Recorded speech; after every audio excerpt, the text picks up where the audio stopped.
Hi. Well, I'm just doing this video to report, as is everybody today, that O.J. Simpson has finally died. He had prostate cancer, and yesterday, Wednesday, April 10th, 2024, at the age of 76, O.J. Simpson died, passed on. He was a man who did everything big. His years with the Buffalo Bills, in San Francisco, his social life, everything was big. And he was bigger than most people could imagine a life to be. He knew everybody who was anybody.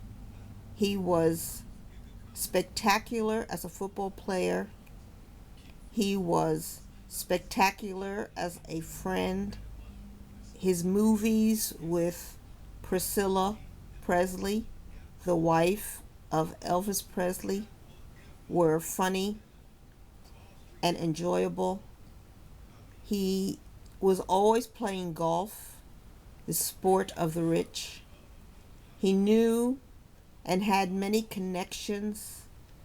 His biggest remembrance will be, of course, that he murdered his wife, Nicole, that his kids were at the house at the time, but they were asleep, that he murdered Ron Goldman, who was just coming to deliver some glasses she left at a restaurant. He was returning them to her house, and he got caught up in the murder scene and was killed too. The spectacular chase we all remember, when a line of police cars were following him down the freeway as he was crying and he was saying he was going to kill himself and so forth, and he was with his best friend, and the police allowed him to drive to his home, and then they arrested him. That's how much they respected him. They could have stopped him, they could have shot him right there, they could have done all kinds of things, but they allowed him and his friend to drive to his house, where they then calmly arrested him. He handed some stuff off to the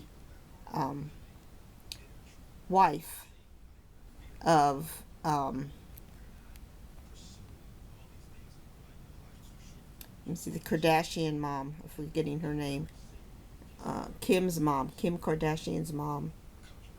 And it was always suspected that the murder weapons might have been there and that they were discarded by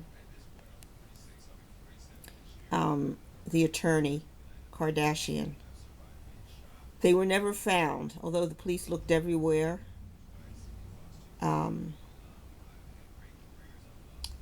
It was spectacular, and I have seen videos where he recounted the murder. So there are some videos out there where he talks about the actual murder. Spectacular person. Fred Goldman got a big award from the court for the murder of his son, who was killed with Nicole. But most of that did not get back to Fred.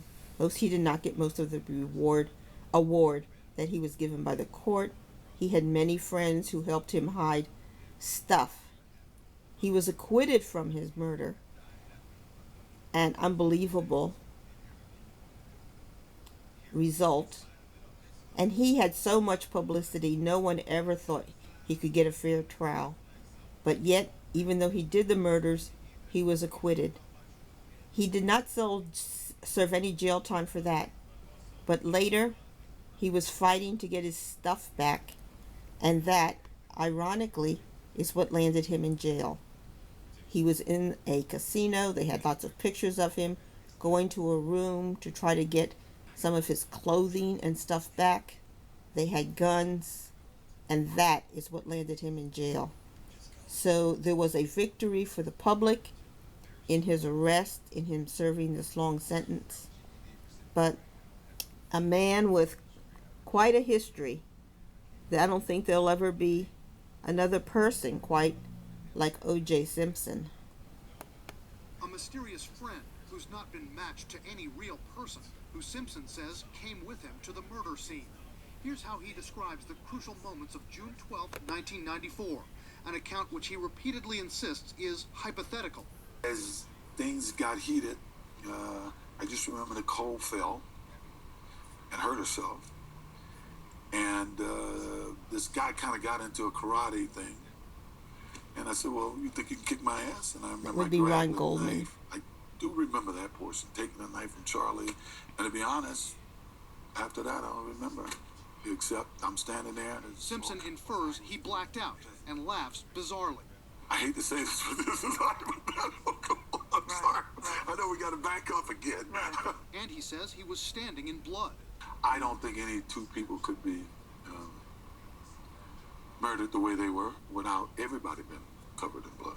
The idea that O.J. Simpson is still toying with people, spinning out theories, including incriminating ones, is so repulsive and is so horrible to the victims' families. It's all part of Fox's show called The Lost Confession, the only interview Simpson's ever given about the murders of his ex-wife Nicole and Ron Goldman. It may never have really been lost, although Fox claims to have recently discovered it. Fox shelved the 2006 interview following a public outcry. It was originally supposed to be part of a promotion for Simpson's book, If I Did It. Christopher Darden, the former prosecutor who was part of the team which infamously lost the Simpson murder case, was part of Fox's panel. I think he's confessed to murder. He may try and describe it as a hypothetical, but of course, it becomes I did this. I felt this. I saw this. I think Charlie is O.J. This is no hypothetical. This is reality. He did confess. Simpson not guilty of the crime of murder. But is there any legal action Simpson could still face? There is absolutely no legal recourse against O.J. Simpson at this point. Double jeopardy prevents another criminal trial. There already is a multi-million-dollar civil judgment against him, which he has avoided to a great extent paying. Fox says Simpson didn't get paid for this interview, but the fascination with this case endures. Fox's interview follows widely viewed airings of the Oscar-winning documentary O.J. Made in America and the Emmy-winning drama series The People vs. O.J. Simpson. This case is a circus. In the interview, Simpson, as always, shows no lack of self-pity. It's almost like they killed me. Who I was attacked and murdered. The Goldman and Brown families had opposed the airing of this interview when it was first scheduled to air in 2006 because they didn't want O.J. Simpson making money off the murders. But in a statement just obtained by CNN, an attorney for Fred Goldman said the family now welcomes the airing of the interview because everyone can now make their own judgments. Wolf? Brian, in the interview, Simpson also reverts to his tactic of criticizing his ex-wife, Nicole, right? That's right, Wolf. He refers to Nicole being physical and violent with him during their marriage. He often talks about how after they split up, she was associating with some unsavory characters, having wild parties, and that the only reason he kept coming to her house was to stop that behavior and protect his children. That's a theme throughout this. Brian Todd reporting. Brian. O.J. was very jealous after